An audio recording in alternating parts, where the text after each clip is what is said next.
Avant de commencer notre culte, il est de mon devoir de vous rappeler une règle sanitaire essentielle, à savoir qu'il nous est demandé de garder le masque pendant toute la durée du culte et que celui-ci doit bien couvrir le nez, la bouche et le menton. Merci de respecter cette consigne. Eh bien, bonjour à vous tous, chers frères et sœurs en Christ, chers amis et chers visiteurs. Bonjour à vous qui êtes derrière vos écrans et qui suivez notre culte dominical en direct. Quelle grâce et quelle joie de pouvoir de nouveau nous réunir dans ce lieu en ces temps troublés. Réunis ensemble sous le regard de notre Dieu, nous voulons lui apporter toute notre reconnaissance et tout notre amour au travers nos chants et nos prières qui célèbrent sa gloire et lui dire merci pour tout ce que nous sommes devenus en lui. À lui soit la gloire au siècle des siècles. Amen. Prions. Seigneur, tu nous vois réunis ce matin, nous, tes enfants. Nous venons à toi, Papa, tels que nous sommes, et nous te demandons de regarder au plus profond de notre cœur et de venir y mettre le baume de ton amour. Oui, nous avons besoin de toi, de recevoir ta force, ta paix, ta joie, afin de continuer à manifester ta présence autour de nous. Merci de nous parler ce matin à chacun en particulier, et merci pour toutes les bénédictions que tu déverses dans notre vie maintenant. Nous te bénissons, notre Dieu, au nom de ton Fils Jésus. Amen. Le premier chant s'intitule « Le fleuve de Dieu ». Nous invite à danser, nous remplit de vie, et ceux qui s'approchent sont restaurés. Vous pouvez vous lever, si vous pouvez, si vous le désirez, bien sûr. Ensemble, réjouissons-nous.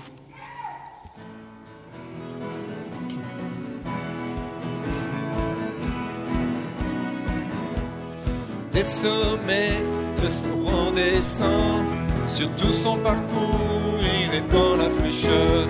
Dans les prairies et dans les vallées, la source des bords, la rivière est ici. Le fleuve de Dieu nous invite à danser, le fleuve de Dieu nous remplit de vie. Le fleuve de Dieu fait jaillir nos vies, rions de joie, car le fleuve est ici. Le fleuve de Dieu bouillonne de vie, ceux qui s'approchent sont restaurés, ceux qui s'attendent le long des rives reviennent affamés, assoiffés du Seigneur. Le fleuve de Dieu nous invite à danser, le fleuve de Dieu nous remplit de vie. Le fleuve de Dieu fait jaillir nos vies, rions de joie, car le fleuve est ici. À la montagne, nous retournons vers la présence du Seigneur, et sur les monts, nous louons Jésus dans la Seigneurie. Le fleuve de Dieu nous invite à danser, le fleuve de Dieu nous remplit de vie. Le fleuve de Dieu fait jaillir nos vies, rions de joie, car le fleuve est ici.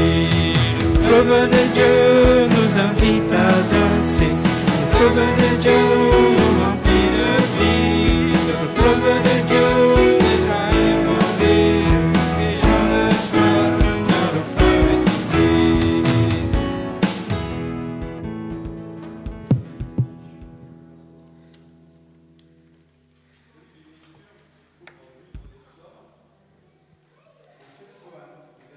À 3.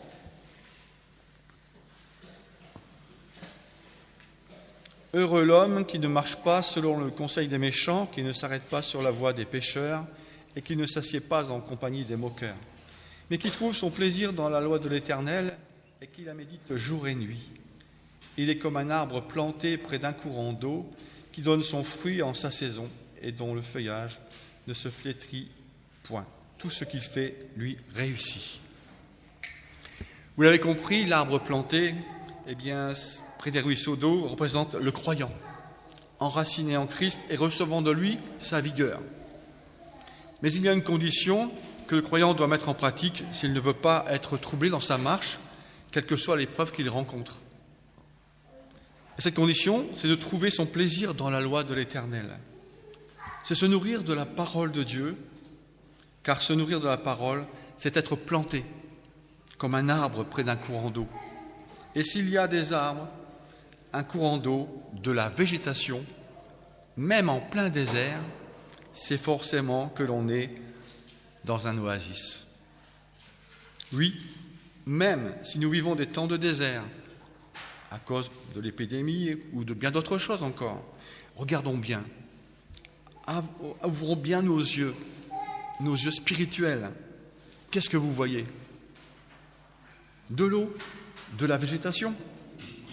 Oui, il y a de la vie où je suis. Il y a de la vie où je suis. Oui, mon frère, ma sœur, en Christ, tu ne vis pas sur une terre desséchée, mais tu vis sur un oasis. Et cet oasis s'appelle l'oasis de la grâce qui coule sur toi et te rafraîchit ce matin.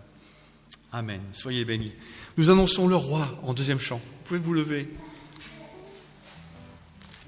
Nous annonçons le roi sur ce pays.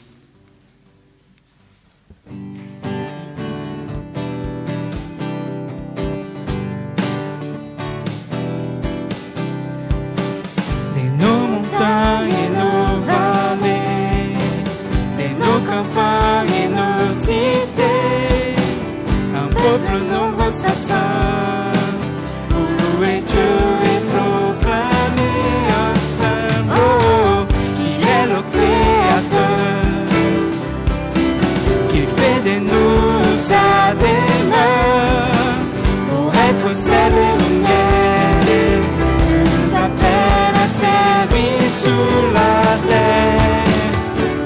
Nous annonçons le roi, alléluia, nous proclamons son nom sur ce pays. Nous célébrons sa gloire, nous chantons sa victoire, et nous vivons les dons de son esprit. Nous annonçons le roi, alléluia, nous proclamons son nom sur ce pays. Nous célébrons sa gloire, nous chantons sa victoire, et nous vivons les dons de son esprit.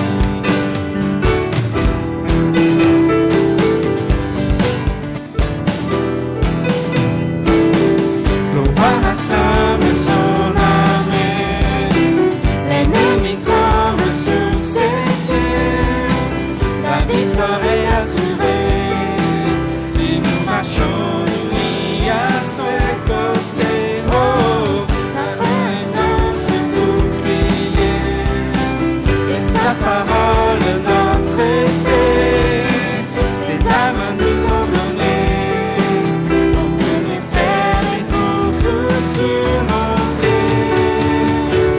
Nous annonçons le roi, alléluia, nous proclamons son nom sur ce pays. Nous célébrons sa gloire, nous chantons sa victoire, et nous vivons le don de son esprit.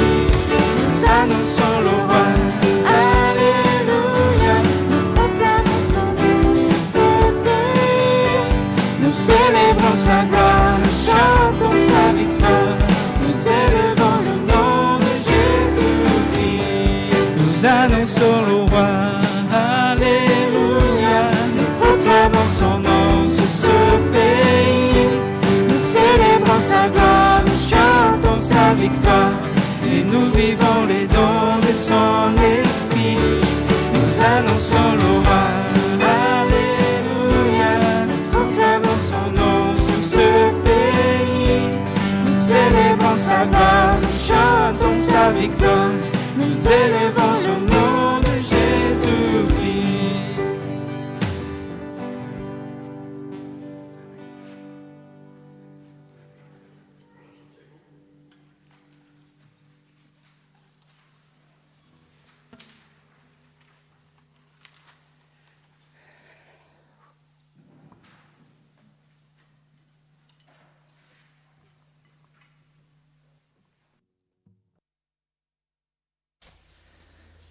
Bonjour à tous et à toutes.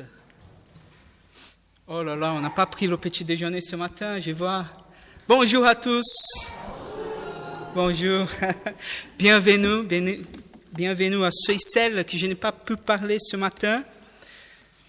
à nos visiteurs, bienvenue parmi nous. Bienvenue aussi à Marc, à Florence. Je suis très content de vous revoir. Ce matin, je voulais continuer notre thème, le thème que nous avons commencé la semaine dernière. Ça veut dire une oasis du Seigneur. Et la semaine dernière, nous avons parlé de ce texte d'Ésaïe 32, où Dieu annonce en fait la venue d'un roi et qu'il allait verser son esprit.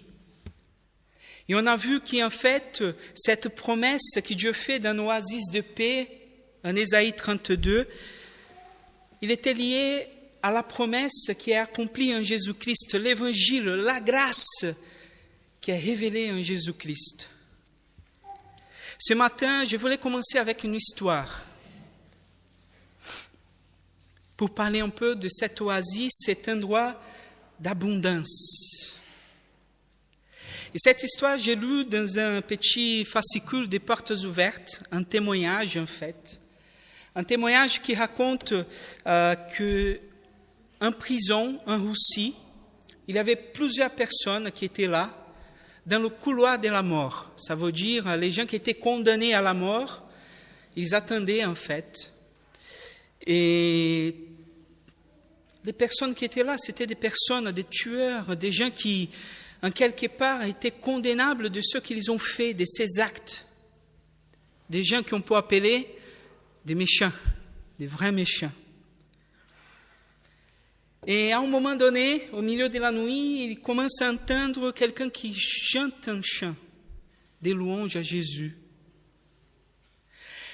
Et il commence à chanter et les autres condamnés lui disent « Mais écoutez, arrêtez-toi, nous voulons dormir. » La personne qui était dans sa cellule lui dit « Mais qu'est-ce que tu fais ?» Il dit « Mais là, maintenant, je me suis rappelé d'un chant que ma mère me chantait quand j'étais petit. » Et ces chants disent que je suis pardonné et j'ai prié au Seigneur et je me sentis pardonné. Et dans cette discussion, son collègue accepte aussi Jésus-Christ. Et tous les deux commencent à chanter ensemble.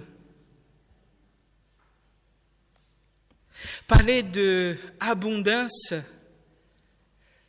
dans ces contextes où on ne voit pas trop d'abondance, où la mort est imminente, où on n'a pas vraiment quoi récolter.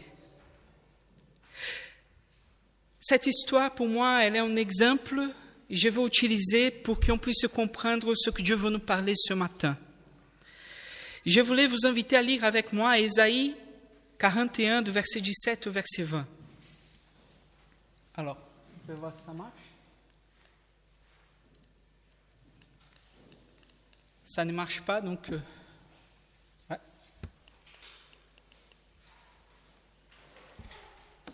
Tu peux passer pour moi, s'il vous plaît. Verset 17, dans ma version, il est dit « Les pauvres et les malheureux cherchent de l'eau, mais rien. La soif leur dessèche la langue, mais moi, le Seigneur, je leur répondrai, moi, le Dieu d'Israël, je ne les abandonnerai pas. Je ferai jaillir des flots sur les eaux dénudées et des sources au fond des vallées. Je changerai le désert en étang et la terre aride en oasis. Je planterai au désert des cèdres et des acacias, des myrtes et des oliviers. Dans les régions sans eau, je mettrai ensemble des cyprès, des pins et des bois. Ainsi, tout le monde verra, tout le monde saura, tous constateront et comprendront que c'est l'œuvre du Seigneur, c'est qu'a créé le Dieu saint d'Israël. Je vous invite à prier. Seigneur mon Père, au nom de Jésus, sur ta parole ce matin, nous voulons nous confier, Seigneur. Et nous te demandons, Père, de nous parler, de parler de notre cœur et de nous aider, Seigneur, de nous amener à toute bonne compréhension de ta parole. Que ton esprit puisse nous toucher ce matin. Nous te prions, Père, au nom de Jésus. Amen. Amen. Voilà un moment difficile ou presque bizarre où Dieu est en train de parler à Israël. Pourquoi je dis ça? Parce que dans ces moments du livre d'Ésaïe, selon les théologiens, c'est probable que Israël était déjà dominé. Elle était déjà tombée. Et en fait, dans la misère, dans la pauvreté, Dieu va les annoncer une promesse qui, dans leur réalité, semble impossible. Et peut-être c'est aussi notre réalité aujourd'hui. Nous pouvons dire, Seigneur, c'est impossible que cette réalité va changer. Ici, nous voyons que cette promesse, elle vient comme complément de ce que nous avons entendu en Ésaïe 32. Ça veut dire, Dieu va envoyer son esprit. Ici, il n'est pas question du roi, mais il est question de cet esprit qui viendra pour redonner la vie. Même si parfois, dans la parole de Dieu, le désert, il peut avoir une signification d'épreuve. Dans ce texte, le désert, il est signe des morts, de la non-vie, de la non-existence, du néant. Et nous, dans notre vie personnelle, on peut avoir ce manque d'espérance. Nous pouvons avoir ça quand la réalité dont nous avons ne change pas. Nous prions et Dieu ne répond pas. Il semble que parfois dans notre histoire, comme si Dieu fait un silence scandaleux. Un silence qui nous amène à un abyssure, à quelque chose qu'on ne comprenne pas. Mais Dieu va utiliser cette situation d'Israël pour nous donner une promesse, bien sûr, qui va au-delà de la situation d'Israël elle-même. Nous avons vu la semaine dernière, dans l'Ancien Testament, Dieu va utiliser comme des types. Il va nous parler des promesses, des prophéties et des choses qui vont s'accomplir en Jésus-Christ. J'ai préparé une petite image. Est-ce que tu peux passer le prochain? Voilà, c'est l'image d'un oasis. Je ne sais pas si vous êtes déjà allé au désert.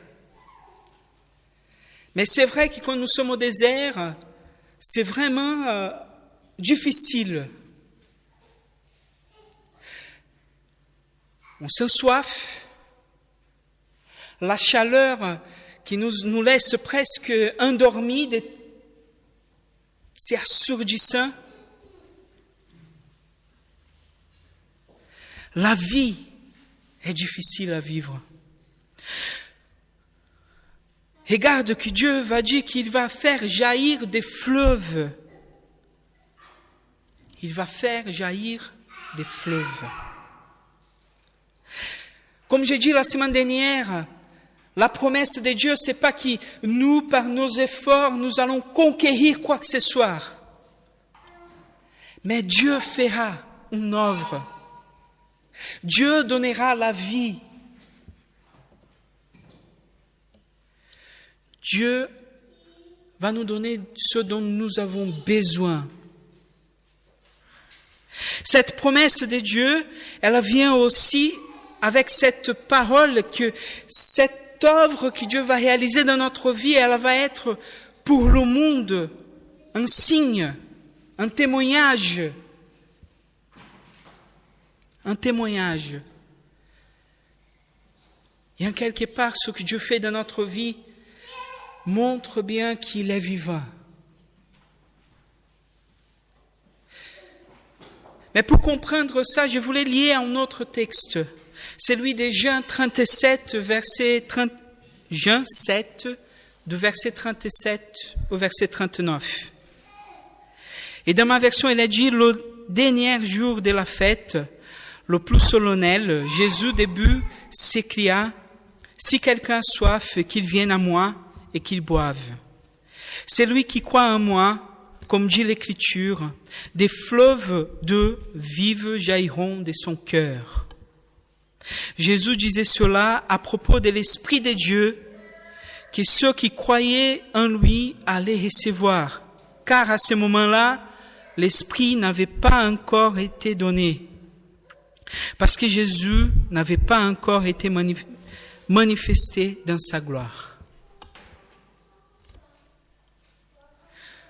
La promesse de Dieu dans l'Ancien Testament s'accomplit en Jésus. D'ailleurs, cette parole qu'il va nous donner dans le verset 38, en disant « Des fleuves d'eau vives jailliront de son cœur », c'est aussi une référence aux prophéties d'Ézéchiel et de Zacharie. Donc, à plusieurs moments, Dieu nous dit qu'il va faire vivre.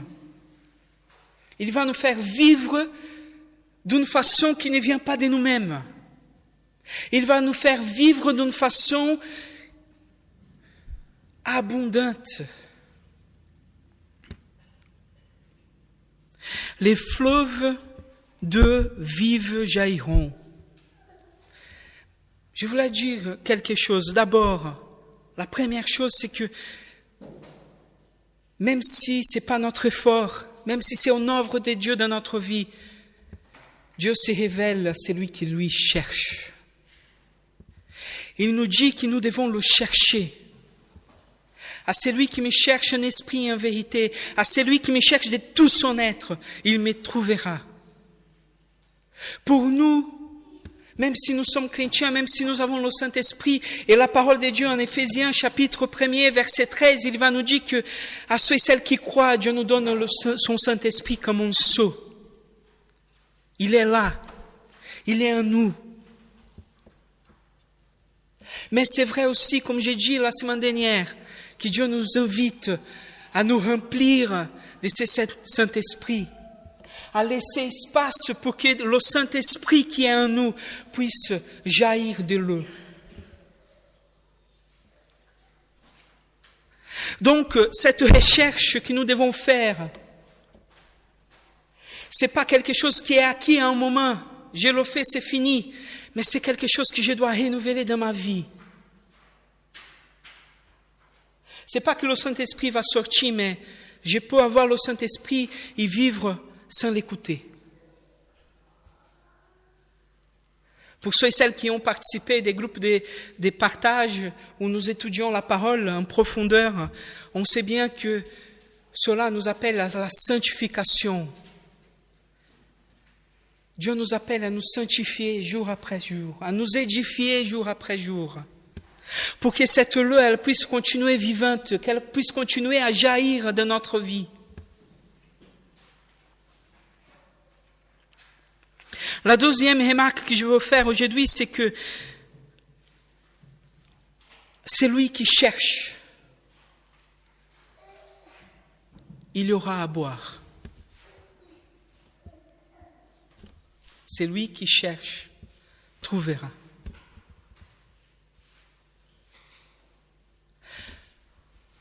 C'est avec le plus grand amour que Jésus-Christ a donné sa vie pour nous, pour chacun de nous.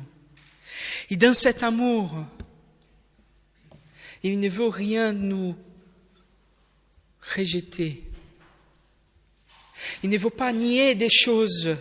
Il ne veut pas qu'on vit dans une vie de manquement. Il ne veut pas qu'on se sente abandonné. Je ne veux pas dire par là que dans notre vie, dans des moments de souffrance, on ne sentira pas ça. Mais même dans des moments où nous nous sentons abandonnés, si nous cherchons le Seigneur, il est là pour nous. C'est l'histoire de cet homme dont je ne connais pas le nom, de cette histoire de cet homme qui allait mourir. Son histoire n'a pas changé, il est mort. Mais ce qui a changé, c'est que dans le moment où il a rencontré Jésus, il n'était plus seul. Dans le moment où il a trouvé Jésus, il n'était plus abandonné. Dans le moment où il a trouvé Jésus, l'eau vivante en jaillit de son cœur. La présence de Dieu change tout.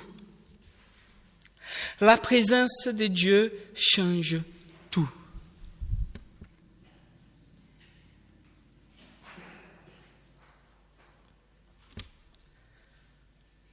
Si nous cherchons,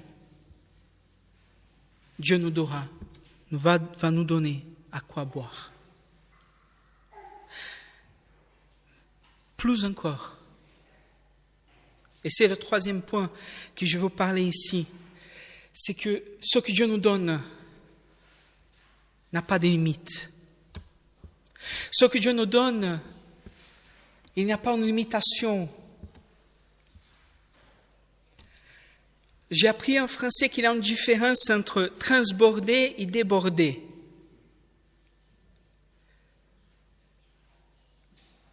Quand Dieu donne dans notre vie, ça déborde. Pour comprendre ça, il faut voir comme une espèce de verre d'eau, nous comme une espèce de verre d'eau et un petit tuyau au fond. Et quand nous cherchons le Seigneur, en fait, l'eau, elle commence à couler, elle commence à monter, elle commence à monter. Et plus nous cherchons le Seigneur, plus cette eau, elle va remplir notre verre. Mais à un moment donné, quand elle arrive à la limite, elle ne va pas s'arrêter, elle va déborder. Et quand elle commence à déborder, là, on peut transborder. C'est parce que, comme Dieu nous donne en abondance, Dieu nous invite à partager ce que nous avons reçu. Je veux même dire un peu plus loin, comme Dieu nous donne en abondance, c'est impossible de retenir pour nous-mêmes ce qu'il nous a donné. Frères et sœurs, si nous vivons notre vie dans le Seigneur comme des agents secrets, voilà, je garde ma foi, personne ne savent. Je rentre, je sors, voilà, personne ne peut découvrir que je suis chrétien. Et je sais qu'en France, surtout ici, parfois on peut avoir des ennuis. Je ne parle pas qu'on doit parler à tous les moments, et c'est pas ça. Mais quand Dieu nous transforme, c'est impossible de ne pas voir. C'est ça qu'il va nous dire en Ésaïe. Tous verront parce que c'est impossible de cacher l'oasis, l'œuvre de Dieu dans notre vie. D'ailleurs, si tu vas dans un désert et tu vas en oasis, c'est impossible. Les couleurs sont différentes. Le paysage est différent. C'est impossible de cacher ce que Dieu nous fait.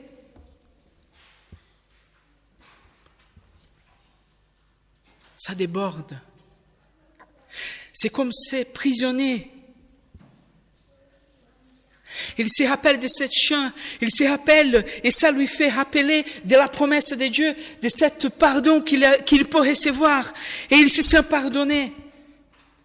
Et il n'arrive pas à s'y contenir, il a besoin de chanter ce chant qui le rappelle du pardon donné par le Seigneur.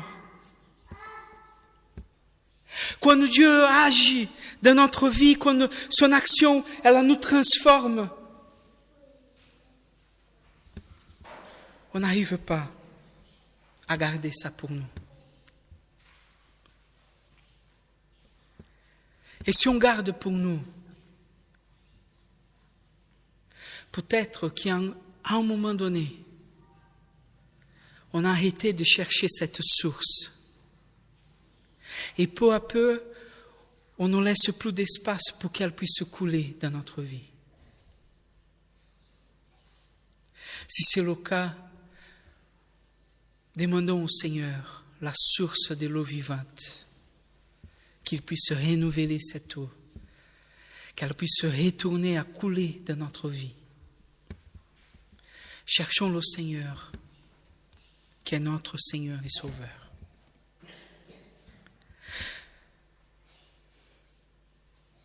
Être un oasis pour nous, c'est dire, Seigneur, nous voulons que cette eau jaillisse dans notre Église, dans notre vie.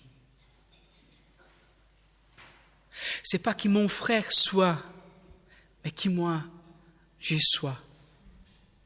Un témoignage vivant de cette transformation des vies.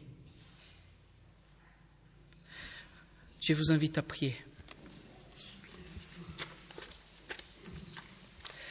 Seigneur mon Père, au nom de Jésus,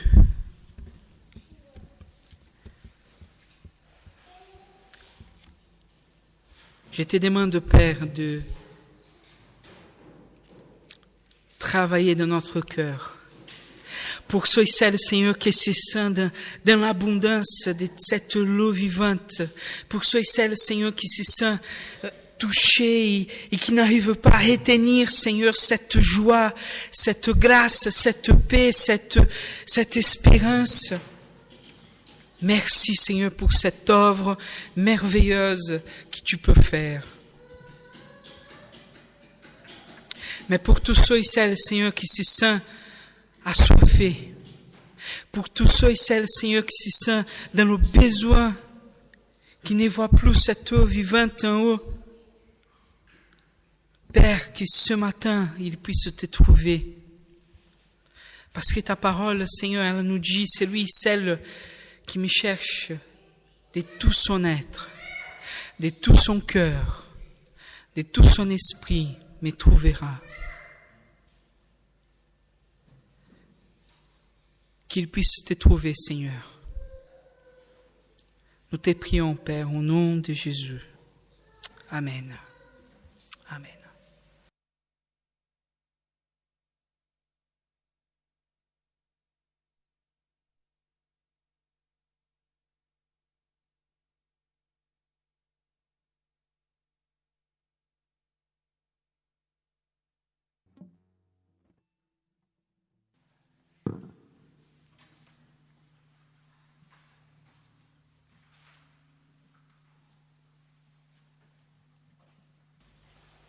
Vous allez dire, il peut retirer le masque. Quel Dieu merveilleux nous avons. C'est toujours un message d'espoir, d'espérance. Dieu connaît nos cœurs. Seigneur, viens, change mon cœur, qu'il soit comme toi. Nous allons continuer avec quelques chants et ensuite nous aurons un temps de prière. Ce chant dit « Christ est ma joie ». Et nous voulons chanter ce chant avec toute la joie que le Seigneur met dans nos cœurs et dans nos vies. Qu'il puisse vraiment nous donner sa joie, la joie de l'Esprit. Je vous invite à vous lever, si vous voulez. Je pense, on va vraiment louer le Seigneur, on va chanter son nom et chanter combien il est grand, combien il est notre joie.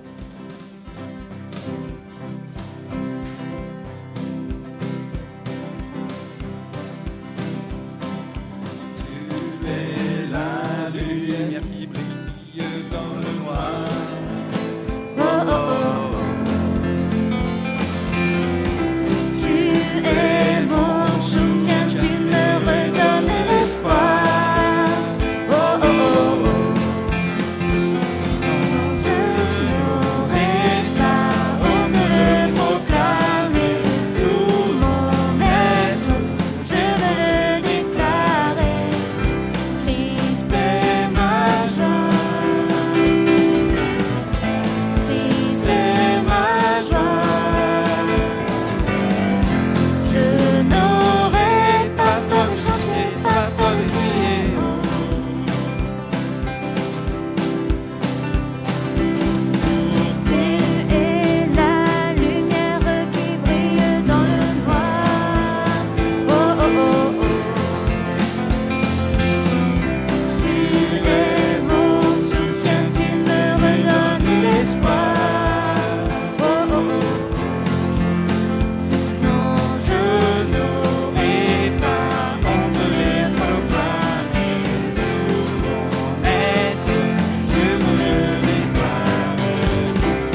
de chanter, pas peur de crier. Christ est ma joie. Christ est ma joie. Je l'aurai, pas peur de chanter, pas peur de crier, pas peur de chanter, pas peur de crier. Oh, oh.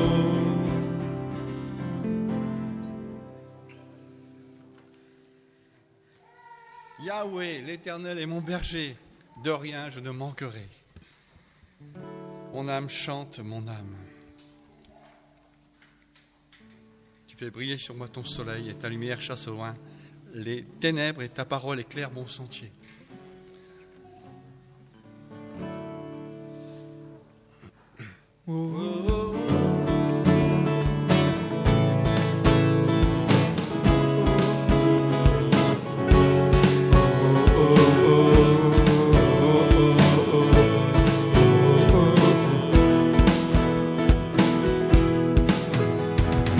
L'Éternel est mon berger, de rien je ne manquerai.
ceux qui nous suivent par Internet, ce dernier chant clôturera la retransmission en direct.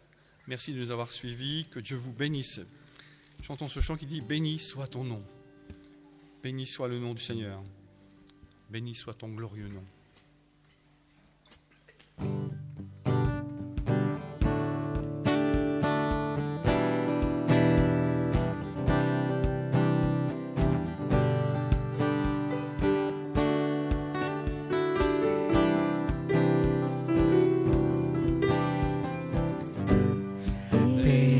Soit ton nom, là où tu donnes l'abondance et déverses ta bienveillance. Béni soit ton nom. Oui, béni soit ton nom. Quand ma vie traverse un désert, quand je marche en terre inconnue, béni soit ton nom.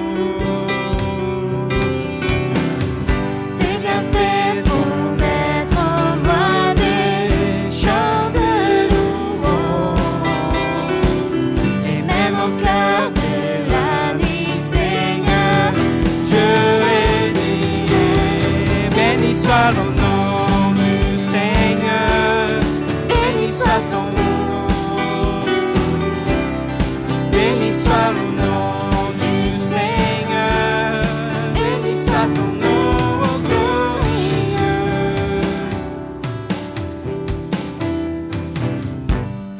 Béni soit ton nom, quand sur moi brille le soleil, quand la vie semble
soit le nom du Seigneur, béni soit ton nom,